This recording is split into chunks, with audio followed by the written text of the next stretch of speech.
నిర్గమకాండము 23వ అధ్యాయము. లేని వార్తను పుట్టింపకూడదు.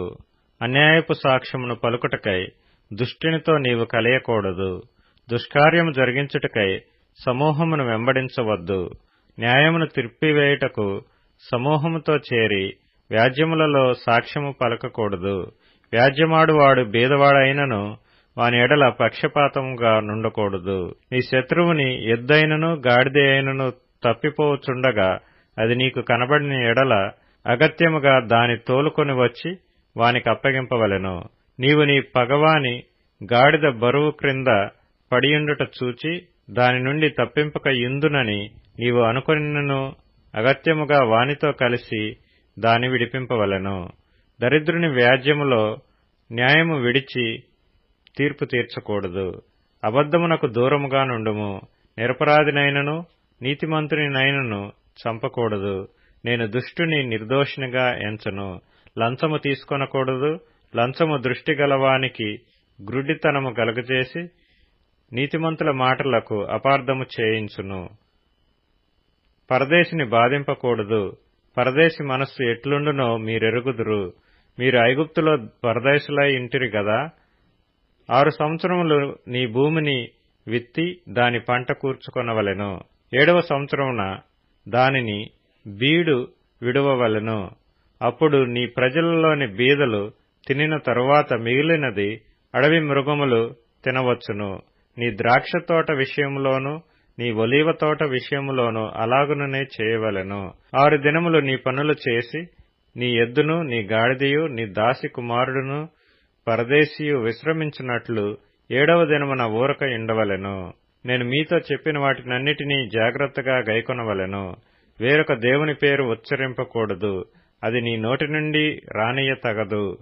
సంవత్సరమునకు 3 మారులు నాకు పండుగ ఆచరింపవలెను. పులియన రొట్టెల పండుగనాచరింపవలెను. నేను నీకు ఆజ్ఞాపించినట్లు అబీబు నెలలో నీవు ఐగుప్తులో నుండి బయలుదేరి వచ్చితివి గనుక ఆ నెలలో నియామక కాలమందు 7 దినములు పులియన రొట్టెలను తినవలెను. నా సన్నిధిని ఎవడనూ ఒట్టి చేతులతో కనబడకూడదు. నీవు పొలములో విత్తిన నీ వ్యవసాయముల తొలి పంట యొక్క కోత పండుగను, పొలములో నుండి నీ వ్యవసాయ ఫలములను నీవు కూర్చుకొనిన తరువాత సంవత్సరాంతమందు ఫల సంగ్రహపు పండుగను ఆచరింపవలెను. సంవత్సరమునకు 3 మారులు పురుషులందరూ ప్రభువైన యెహోవా సన్నిధిని కనబడవలెను. నా బలుల రక్తమును పులిసిన ద్రవ్యముతో అర్పింపకూడదు. నా పండుగలో నర్పించిన క్రొవ్వు ఉదయం వరకు నిలువయుండకూడదు. నీ భూమి ప్రథమ ఫలములో మొదటి వాటిని దేవుడైన యెహోవా మందిరమునకు తేవలెను. మేకపిల్లను దాని తల్లి పాలతో ఉడకబెట్టకూడదు. ఇదిగో త్రోవలో నిన్ను కాపాడి నేను సిద్ధపరిచిన చోటుకు నిన్ను రప్పించుటకు ఒక దూతను నీకు ముందుగా పంపుచున్నాను. ఆయన సన్నిధిని జాగ్రత్తగా నుండి ఆయన మాట వినవలెను. ఆయన కోపము రేపవద్దు. మీ అతిక్రమములను ఆయన పరిహరింపడు. నా నామము ఆయనకున్నది. అయితే నీవు ఆయన మాటను జాగ్రత్తగా విని నేను చెప్పినది యావత్తు చేసిన ఎడల నేను నీ శత్రువులకు శత్రువును నీ విరోధులకు విరోధినై యుందును.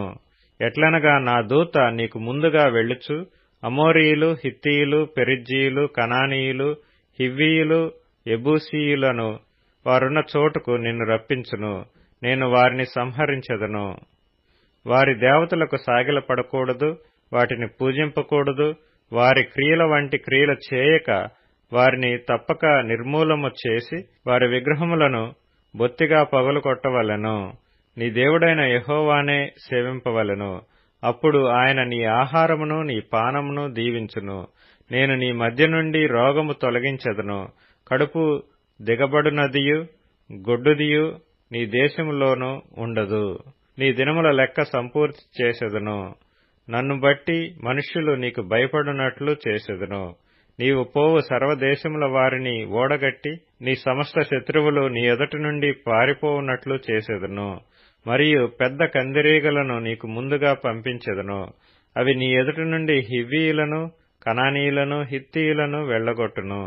దేశము పాడై అడవి మృగములు నీకు విరోధముగా విస్తరింపకుండునట్లు వారిని 1 సంవత్సరంలోనే నీ ఎదుట నుండి వెళ్లగొట్టును. నీవు అభివృద్ధి పొంది ఆ దేశమును స్వాధీనపరచుకొను వరకు క్రమక్రమముగా వారిని నీ ఎదుట నుండి వెళ్లగొట్టెదను. మరియు ఎర్ర సముద్రం నుండి ఫిలిష్తీయుల సముద్రము వరకును, అరణ్యము నుండి నది వరకును నీ పొలిమేరలను ఏర్పరచెదను. ఆ దేశ నివాసులను నీ చేతికి అప్పగించెదను. నీవు నీ ఎదుటి నుండి వారిని వెళ్లగొట్టెదవు.